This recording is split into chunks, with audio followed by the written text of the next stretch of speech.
keď môžem dať ja jeden tip na spánok, lebo moja klientela sú často ľudia, ktorí trpia vlastne nespavosťou.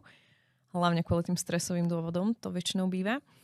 A ja som objavila takú vynikajúcu pomôcku. Môžem normálne povedať, že firmu a čo? No jasné. Keď to tebe pomohlo, tak jasné. Áno, je to firma Nidu, ktorá vyrába záťažové prikryvky. To je slovenská firma, je to v podstate prikryvka, kde máš rovnomerne, ako keby v tej prikryvke danú nejakú váhu, ktorá na teba mierne tlačí. Je to taká, sa to volá, že hĺbková tlaková terapia. Fakt nikto ťa takto neobíme, ako tá prikryvka, že ťa popri tom nezadusia tak.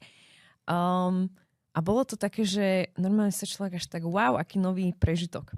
A naozaj prišlo, že expresné uvoľnenie, čo pre mňa ako lektorku nervového fitka bolo, že tak táto prikryvka je čistá konkurencia toho, čo ja učím ľudí. Okay. A je to ešte aj pasívne, že ja si to